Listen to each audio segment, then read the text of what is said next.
Currently market के rally में कुछ सेक्टर हैं बहुत तेजी से भाग रहे हैं। वो है बैंकिंग एंड फाइनेंस, ऑटो और कुछ रियल एस्टेट और कंस्ट्रक्शन के शेयर। इनमें से अगर देखा जाए कुछ बैंक्स हमें बहुत अट्रैक्टिव लग रहे हैं जिसको हम खरीद सकते हैं, लेकिन हमको उतना आइडिया नहीं है क्योंकि बैंकिंग शेयर्स का जो एनालिसिस होता है वो पूरा डिफरेंट होता है। बैंकिंग शेयर को ऐसे ही आप पीई पीबी देख के नहीं देख सकते। आपको आरबीआई की मॉनेटरी पॉलिसी पता होना चाहिए, उसके साथ ही जिस बैंक का स्टॉक उठा रहे हैं उनका लोन रेट कैसा है, आने वाले समय में जो लोन्स दिए जाएंगे उनका ग्रोथ होने वाला है या रिकवरी का चांसेस है, ये सारे बहुत सारे इश्यूज हैं। लेकिन मैं अगर कहूँ कि मैं एक रिपोर्ट के थ्रू आपको सारे बैंक्स के बाय सेल और होल्ड का जो एनालिसिस वो आपके साथ शेयर करूँ। इस रिपोर्ट में मैं आपको क्लियरली बताऊंगा कौन कौन से स्टॉक्स हैं बैंक में जिसको खरीदा जा सकता है और उसका टारगेट प्राइस क्या हो सकता है, वो भी वही रिसर्च रिपोर्ट के थ्रू।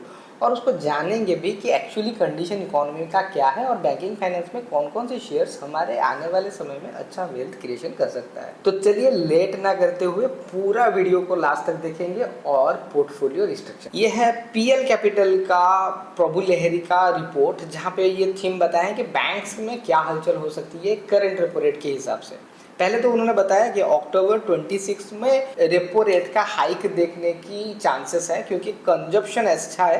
कंज्यूमर प्राइस इंडेक्स जिस तरह से ग्रो कर रहा है उसको इन्फ्लेशन करने के लिए, इन्फ्लेशन को कंट्रोल करने के लिए अक्टूबर को लगभग एक रेपो रेट का हाइक कर सकते हैं।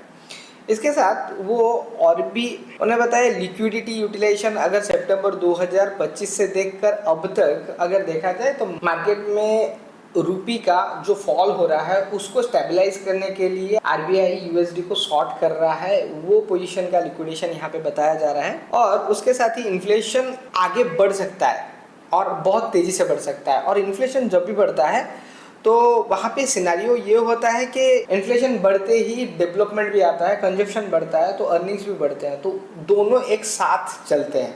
तो अर्निंग्स बढ़ने के साथ साथ इन्फ्लेशन बढ़ता है और इन्फ्लेशन को कंट्रोल आगे जाके इंटरेस्ट रेट को बढ़ा के किया जा सकता है। वही चीज़ यहाँ पे दिखाया गया है कि रेपो रेट में इफेक्ट लोन ग्रोथ, जो लोन ग्रोथ हो रहा है उनके ऊपर जैसे ही इंटरेस्ट का मार लगेगा तो धीरे धीरे लोन ग्रोथ को भी स्लो हो सकता है। लोन ग्रोथ के बारे में आगे जाके और भी क्लैरिटी के साथ जानेंगे।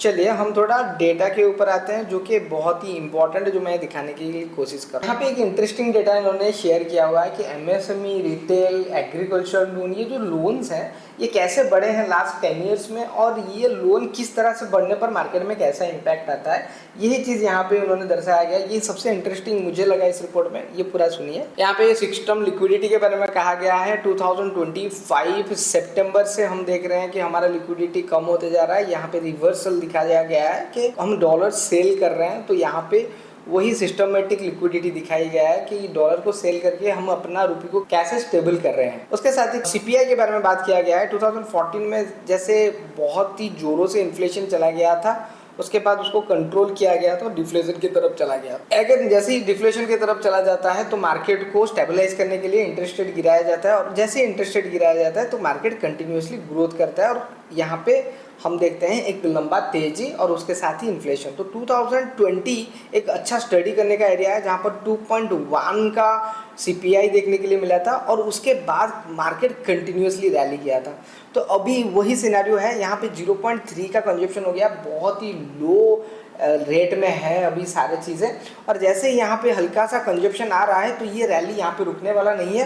प्रीवियस हाई मतलब कोविड के बाद के वाला रैली से भी ये कंटिन्यू ज़्यादा बढ़ सकता है। रेपो रेट के बारे में भी अगर देखा जाए तो देखिए 2012-13 में रेपो रेट 8% का था। जैसे ही डिफ्लेशन क्रिएट हुआ तो वहाँ पे कंट्रोल करने के लिए इंटरेस्ट रेट लगातार गिराते गए और कोविड की सिचुएशन में पैसा कंटिन्यूसली फ्लो बना रहे, इसलिए 4% का इंटरेस्ट रेट तक भी लेके चला गया थे। लेकिन उसके बाद में मार्केट में जो पैसे का फ्लो आया तो कंजप्शन इतना हाई हुआ, लोन ग्रोथ इतने हुए कि मार्केट कंटिन्यूसली रैली करता गया और इस रैली को फिर से स्टेबल करने के लिए और कंजप्शन और जो इन्फ्लेशन को कंट्रोल करने के लिए बैंक को फिर से आगे आना पड़ा और इंटरेस्ट रेट्स को बढ़ाना पड़ा। तो करंट सिनेरियो में वैसा ही हाल है, 5.25 का इंटरेस्ट रेट है। यहाँ पे अगर क्वार्टर में भी 5.25 को ही मेंटेन किया गया है तो यहाँ पे भी कंजप्शन आ सकता है और ये जब तक कंजप्शन और इन्फ्लेशन ज़्यादा नहीं हो जाता रेपो यहाँ पर ही रहेगा। एक्सपेक्टेशन किया जा रहा है कि अक्टूबर या फिर दिसंबर के क्वार्टर में रेपो को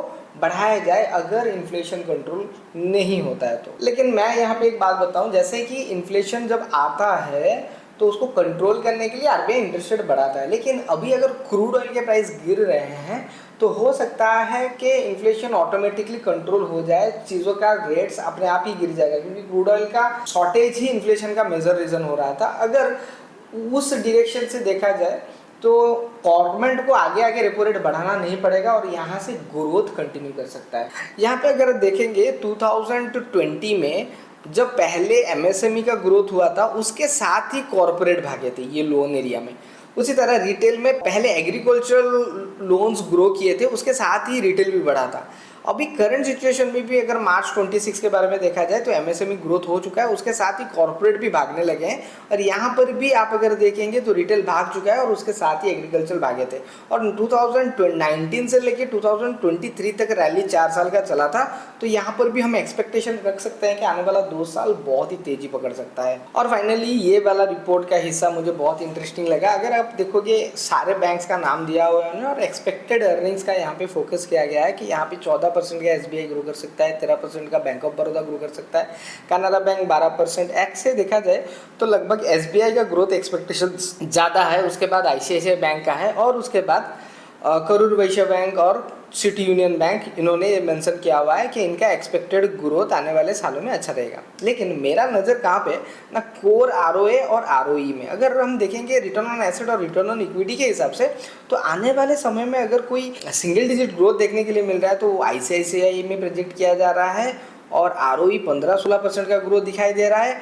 और यहाँ पे केवीबी जो है वहाँ पे 1.63 और 15% का आरओई ग्रोथ देखने के लिए मिल सकता है। और यहाँ पे और एक है केएमबी जहाँ पर 1.8 और 10-11% का ग्रोथ देखने के लिए मिल सकता है। तो इस सारे बैंक का डेटा वो एक्सपेक्टेड अर्निंग्स आने वाले समय में ज़्यादा अच्छा लग सकता है, ये इनका थॉट प्रोसेस। मुझे यहाँ पे क्लियर सिम्टम दिखाई दे रहा है कि मार्केट यहाँ से एक बड़ा सा तेजी पकड़ सकता है। सारे सिम्टम्स तो उस तरफ से ही इंडिकेशन कर रहे हैं। लेकिन आप अगर बैंकिंग के कोई अच्छे स्टॉक्स लेना चाहते हो तो आखिर में बताता हूँ कि कौन कौन से स्टॉक पे इन्होंने बाय रिकमेंडेशन दिया है। और फाइनली आप वाला पार्ट आ गया। देखिए यहाँ पे axis bank, bank of Baroda, जो कुछ भी बाय है वहाँ पे बाय लिखा गया है और उसके बाद ही यहाँ पे एक टारगेट प्राइस भी दिया गया है, करंट मार्केट प्राइस भी दिया गया है। तो यहाँ पे जो कुछ भी बाय है आप ये सारे स्क्रीनशॉट ले सकते हो। ये हो गया आपका एंटायर रिपोर्ट, जिसको आप एक पॉज करके स्क्रीनशॉट ले सकते हो और बाय और टारगेट प्राइस दे सकते हो। देखो रिसर्च रिपोर्ट का यही मजा है, आपको वजह पता चलेगा क्यों बढ़ रहा है, उसके साथ ही आपको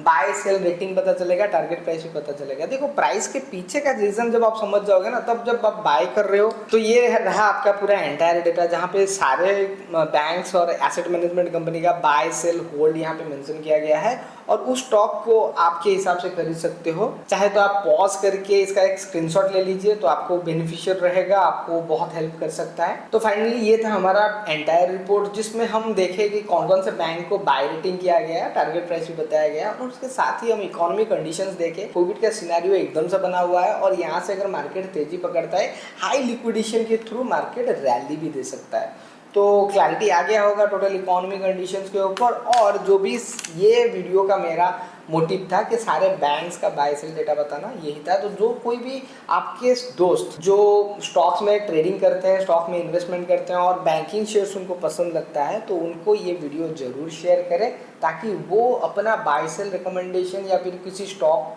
कहाँ तक जा सकता है ये किसी से ना पूछे, खुद से जान सके।